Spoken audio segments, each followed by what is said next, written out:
James, what were some of your takeaways from Chicago? Obviously playing a better opponent than maybe some of the few that we've played. I think the biggest takeaways are that we're much better offensively than we were, especially this time last year. But at the same time, knowing that we still have a long way to go on the defensive end. Thus far, this team, when we've played in these close games, certain guys will step up, and we have 4 or 5 different guys on any given night could be that person. So that part of it was great. That was a major takeaway for us. But I think the biggest takeaway is we still have a long way to go. Isaiah said something similar on like anybody can go on any night. Is it surprising that the team has bought into that so early, given these are all different guys coming from different spots, that they've been able to adjust to that so quickly? Yeah, they all like each other, spend a lot of time together off the floor, and that's kind of carried on to the on-the-floor mentality for the most part. There's still some times where we struggle with, a me shot, as we would call it, or taking a possession that's a little out of character for who we are as a team. But at the same time, like Isaiah said, and I wasn't in here, but it doesn't surprise me, these guys know, like, we have a lot of talent on this team. So any given night, it can be 5, 6 different guys that get 20. And as long as we can continue to have the same mentality, where they don't get selfish and they keep making the right plays, then we're going to be a good team. But at the same time, like I said, we still have a long way to go. Not that you guys or the players put a lot of stock into it, but you sat here talking about you guys got a long way to go, a lot to work on. In that, just about after every game in the notes, it's like, this is the first team to do this, in X amount of years, or the first player to record these many stats. I think the first team in program history to have 85 points for the first 7 games. Is it not that you put a lot of stock into those stats, but is it promising that you're putting out stats like that while also we got a lot of work left to do? How do you balance that? I think for us, we understand that we have a high ceiling, at least in our opinion, of ourselves, and we know that we're only scratching the surface of how good we can be. So the statistics are great. Obviously, there's some every game out, we're coming where there's a little bit more expectations for us to perform better, which is what we want, right? That was what the last time I talked to you guys, that was kind of our goals. At the same time, we go in these games and we watch the video afterwards, and we're still leaving 10, 15 points both ways on offensive and defensive end out there. So that's a good thing, right? Like we're December 1st. It's not January, it's not February. We're not having this conversation. If we're having the same conversation next time I talk to you guys, then we know we're in trouble, right? So I think it is a fine balance, but we don't really talk about those statistics that you guys might see on the social media and those types of things. We talk more about just getting better every time out and not getting out of character and trying to do things coach is asking us to do. And some nights we're pretty good at it, and we're good at it for 25 minutes of the game. And some nights we're good at 15 minutes of the game. And so, fortunately for us, we were good enough at it the other night against Northwestern, but we still have such a long way to go.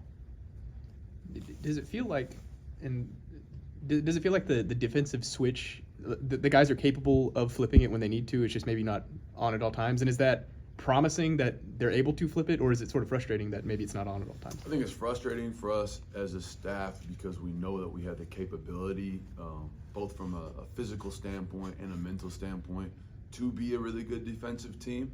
But the frustrating part is that we haven't got them to do that yet consistently. We'll see spurts for 6 or 7 minutes where we lock in, we want to flip the switch, so to speak, and we show that we're capable of doing it, but we all know that that'll get us beat sometime quickly if we don't fix that in a hurry. So frustrating for us as a staff. The guys understand it when we show them. It's not for a lack of understanding. It's just getting them to buy into it on a full-time basis, and that's where we're at. We haven't done that yet. What's it like tipping a basketball game at dang near 10 o'clock? I don't think I've ever been a part of something like that. And looking down at my watch in the last media timeout, I think it was like 12:15. It's different, that's definitely something different. But if we're fortunate enough to be in the NCAA tournament, you don't get to pick your time. There's been times where I played in the NCAA tournament, it was the first game, and it was a 10 a.m. tip. And there's been times where we played at 8 p.m., so you don't get a chance to pick. So I think that was great preparation from that standpoint. Both teams had to play at the same time, so it's not like you can make an excuse for it. And at the end of the day, it's an opportunity to play against a quality opponent in an NBA arena in a marquee event. So those are the types of things that these guys came here to do when they came to Oklahoma State. Obviously, the time wasn't ideal, but it worked out. Coach, you kind of handled the assist and the sharing of the basketball question, and then also the defensive question. One of the things that's impressed me most, and I mean, with the height, you expect it to be a good rebounding team, certainly better, but averaging about 10 more rebounds on average per game, and winning the board on offense and defense. Is that, I mean, is there any improvement to be had there?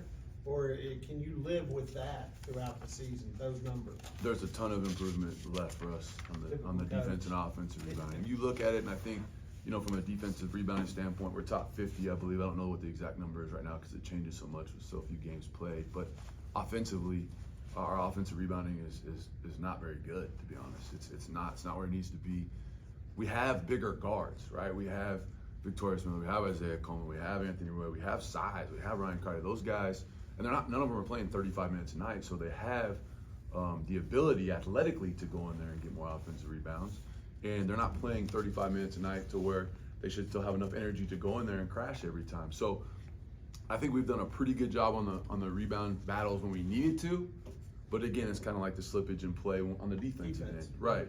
Until we can bottle that up and be consistent with it, we haven't arrived. So again, it's a positive thing. We're 7-0. We've played some good teams. We have some good teams on the horizon starting tomorrow night, you know, the next few games. But there's still a ton of room for improvement. And again, that'll give us 6 or 7 extra points a game if we just do it consistently. The biggest thing is, and I'm sure Coach tells you guys every time he talks to you, is we just haven't been able to bottle up and be as consistent as we need to be all the time.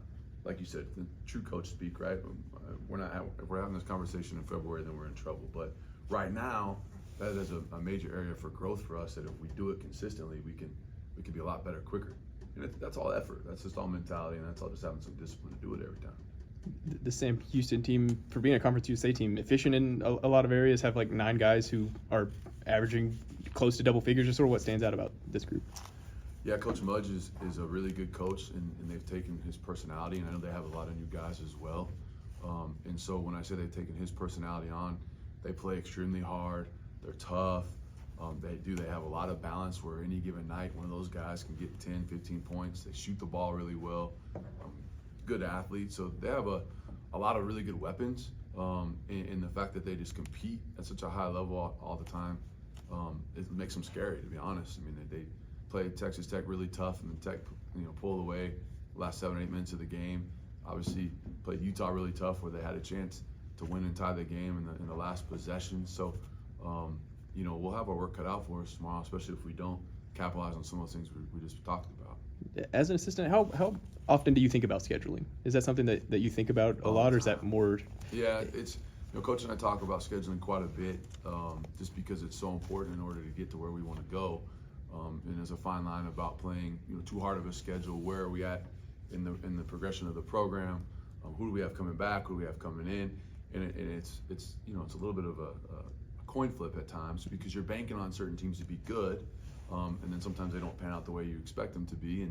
But we wanted to try to get 5 or 6 really good opportunities, and then play some good lower level opponents at home.